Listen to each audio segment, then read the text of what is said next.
இது வந்து ரொம்ப முக்கியமான செய்தி.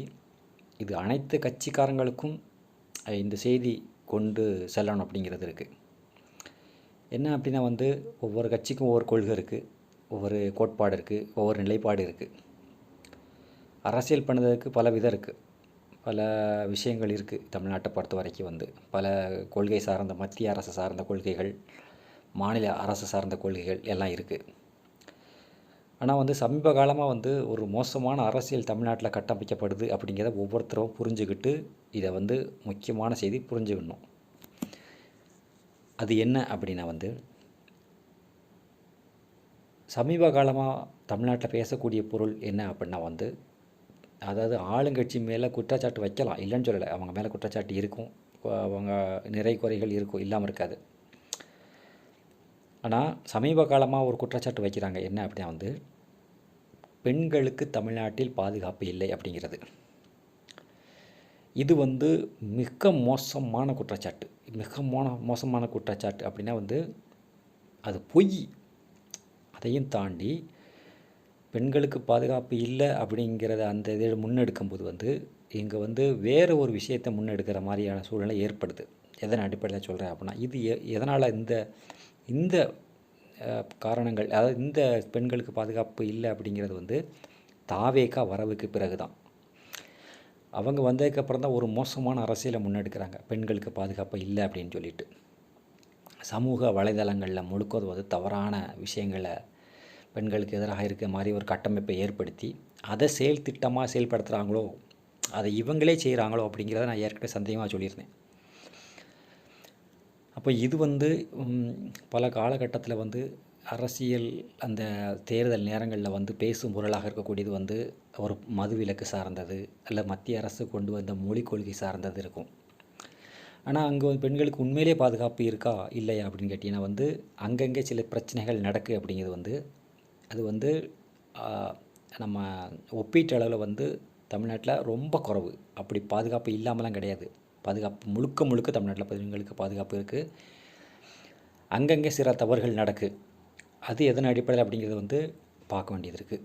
அது வந்து நம்ம தனிப்பட்ட முறையில் வந்து திடீர்னு நடக்கக்கூடிய சம்பவங்களுக்கு வந்து யாரும் நம்ம வந்து அதை என்ன செய்ய முடியாது அப்படின்னா, பக்கத்தில் இருந்துக்கிட்டே திடீர்னு ஏதாவது ஒன்று பண்ணும்போது வந்து அது நம்ம தடுக்க முடியாது. அது அவர் சிந்தனையிலேருந்து வரக்கூடியது. ஏற்கனவே நான் பதிவு செஞ்சுருந்தேன். அப்போ அதை வந்து சிந்தனையை மாற்றணும் அப்படின்னா வந்து இங்கே வந்து ஆணுக்கும் பெண்ணுக்கும் எல்லா தேவையும் கொடுக்கணும். அப்படி கொடுக்கும்போது அந்த சிந்தனைகள் வராது. அதன் அடிப்படையில் வந்து என்ன செய்யணும் அப்படின்னா ஆட்சி நடத்தணும். அப்படி தான் நடத்திக்கிட்டு இருக்காங்க.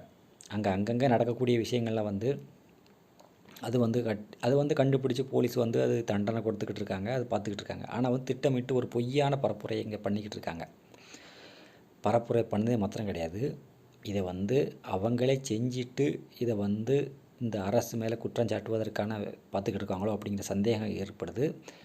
தாவேகா இளைஞர்கள் வந்து அவங்க மீது கண்டிப்பாக வந்து இது என்ன செய்யணும் அப்படின்னா வந்து ஒவ்வொருத்தரை மேலே வந்து சந்தேகப்படக்கூடிய சூழ்நிலை ஏற்படுத்துது. ஏன்னா இப்போ ஒரு தம்பி வந்து, தம்பின்னு சொல்ல விட அவன் என்ன தம்பி, அவன் வந்து பார்த்திங்கன்னா பெண்களை இழிவுபடுத்தி பேசுகிறது, அதே மாதிரி அந்த கட்சியில் உள்ளவங்களை பெண்கள் மீது எப்படி வன்மம் கொண்டு பேசுகிறது அப்படிங்கிறதான் பார்க்கும்போது தன்னுடைய கட்சிக்காக எந்த இடத்துக்கும் போவாங்க அப்படிங்கிறது ஒரு விஷயம் இருக்குது இல்லையா. அப்போ இது வந்து மூல காரணம் என்ன அப்படின்னா வந்து இவங்களே பண்ணுவாங்களோ அப்படிங்கிற மாதிரி சந்தேகம் ஏற்படுது. ஆனால் தமிழ்நாட்டில் இந்த மாதிரி அரசியல் தேவையற்றது. இது வந்து புதுசு. இது ரொம்ப மோசமான அரசியல், சரியான அரசியல் கிடையாது, ரொம்ப மோசமான அரசியல். இது போன்ற அரசியலை வந்து இது போன்ற ஆட்களை வந்து இந்த தாவேக்களை வந்து இந்த ஒரு எப்படி சொல்கிறது, இவங்க வந்து திட்டமிட்டு அரசு மீது வந்து இந்த குற்றஞ்சாட்டுறதுக்கான செஞ்சுட்டு குற்றஞ்சாட்டுறாங்களோ அப்படிங்கிற மாதிரி இருக்குது. இவங்களே பண்ணிவிட்டு குற்றச்சாட்டுறாங்களோ அப்படிங்கிற மாதிரி தானே இருக்குது. இது வந்து இந்த மாதிரி மோசமான அரசியல் இது வரைக்கும் தமிழ்நாட்டில் யாருமே பண்ணது கிடையாது. இவங்க எந்த இடத்துக்கும் போவாங்க அப்படிங்கிறது வந்து இது போன்ற நிகழ்வுகள் நமக்கு வந்து காமிக்குது. ஏன்னா அவங்களுடைய பேச்சு எல்லாமே அப்படி தான் இருந்துச்சு. தாவேக்கா விஜய் ஆதரிக்க நிர்வாகிகளோ அந்த ஆணும் பெண்ணும் சரி, அவங்களோட பேச்சு எல்லாமே ரொம்ப மோசமான பேச்சாக இருந்துச்சு. இது வரைக்கும் எந்த அரசியல் கட்சிக்காரங்களும் வந்து இந்த மாதிரி பேசினது கிடையாது. அரசியல் பண்ணுவாங்க, கொள்கை எதிர்ப்பு இருக்குது, கோட்பாடு எதிர்ப்பு இருக்குது, நல்ல அரசியல் பண்ணாங்க. கிட்டத்தட்ட எல்லா அரசியல்வாதியும் வந்து அரசியல் பண்ணாங்க. ஆனால் இவங்க அரசியல் பண்ண மாதிரி தெரியல, இது வன்மத்தை பண்ண மாதிரி இருக்குது. இது ரொம்ப மோசமான செயல்பாடு. தாவேக்கா பண்ணுறது வந்து ரொம்ப மிக மிக மோசமான செயல்பாடு. இது வந்து ஏற்றுக்கொள்ளவே முடியாது. இது வந்து எந்த இடத்துக்கும் போவாங்க அவங்க.